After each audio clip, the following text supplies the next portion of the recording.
شروع کرتا ہوں اللہ کے نام سے جو بڑا مہربان نہایت رحم والا ہے۔ رسول اللہ صلی اللہ علیہ وسلم نے بنی اسرائیل کے ایک شخص کا ذکر فرمایا کہ انہوں نے بنی اسرائیل کے ایک دوسرے آدمی سے 1000 دینار قرض مانگے۔ انہوں نے کہا کہ پہلے ایسے گواہ لا جن کی گواہی پر مجھے اعتبار ہو۔ قرض مانگنے والا بولا کہ گواہ تو بس اللہ ہی کافی ہے۔ پھر انہوں نے کہا اچھا کوئی ضامن لا۔ قرض مانگنے والا بولا کہ ضامن بھی اللہ ہی کافی ہے۔ انہوں نے کہا کہ تو نے سچی بات کہی۔ چنانچہ اس نے ایک مقررہ مدت کے لیے اس کو قرض دے دیا۔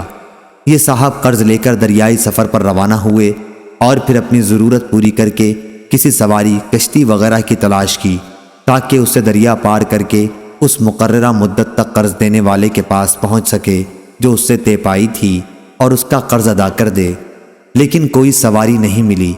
آخر اس نے ایک لکڑی لی اور اس میں سوراخ کیا، پھر 1000 دینار اور ایک اس مضمون کا خط کہ اس کی طرف سے قرض دینے والے کی طرف یہ دینار بھیجے جا رہے ہیں، اور اس کا منہ بند کر دیا اور اسے دریا پر لے آئے۔ پھر کہا اے اللہ، تو خوب جانتا ہے کہ میں نے فلاں شخص سے 1000 دینار قرض لیے تھے۔ اس نے مجھ سے ضامن مانگا تو میں نے کہہ دیا تھا کہ میرا ضامن اللہ تعالیٰ کافی ہے، اور وہ بھی تجھ پر راضی ہوا۔ اس نے مجھ سے گواہ مانگا تو اس کا بھی جواب میں نے یہی دیا کہ اللہ پاک گواہ کافی ہے، تو وہ مجھ پر راضی ہو گیا۔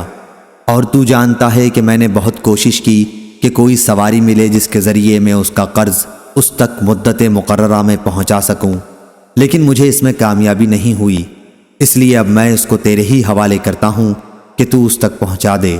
چنانچہ اس نے وہ لکڑی جس میں رقم تھی دریا میں بہا دی۔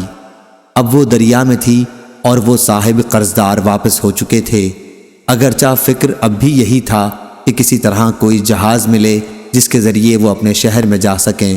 دوسری طرف وہ صاحب جنہوں نے قرض دیا تھا اسی تلاش میں بندرگاہ آئے کہ ممکن ہے کوئی جہاز ان کا مال لے کر آیا ہو، لیکن وہاں انہیں ایک لکڑی ملی، وہی جس میں مال تھا۔ انہوں نے وہ لکڑی اپنے گھر کے ایندھن کے لیے لی، لیکن جب اسے چیرا تو اس میں سے دینار نکلے اور ایک خط بھی نکلا۔ کچھ دنوں کے بعد جب وہ صاحب اپنے شہر آئے تو قرض خواہ کے گھر آئے، اور یہ خیال کر کے کہ شاید وہ لکڑی نہ مل سکی ہو، دوبارہ 1000 دینار ان کی خدمت میں پیش کر دیے اور کہا کہ اللہ کی قسم میں تو برابر اسی کوشش میں رہا کہ کوئی جہاز ملے تو تمہارے پاس تمہارا مال لے کر پہنچوں، لیکن اس دن سے پہلے جب کہ میں یہاں پہنچنے کے لیے سوار ہوا مجھے اپنی کوششوں میں کامیابی نہیں ہوئی۔ پھر انہوں نے پوچھا اچھا یہ تو بتاؤ کہ کوئی چیز کبھی تم نے میرے نام بھیجی تھی؟ مقروض نے جواب دیا بتا تو رہا ہوں آپ کو کہ کوئی جہاز مجھے اس جہاز سے پہلے نہیں ملا جس سے میں آج پہنچا ہوں۔ اس پر قرض خواہ نے کہا کہ پھر اللہ نے بھی آپ کا وہ قرض ادا کر دیا جسے آپ نے لکڑی میں بھیجا تھا۔ چنانچہ وہ صاحب اپنا 1000 دینار لے کر خوش خوش واپس لوٹ گئے۔ صحیح بخاری حدیث نمبر 2291۔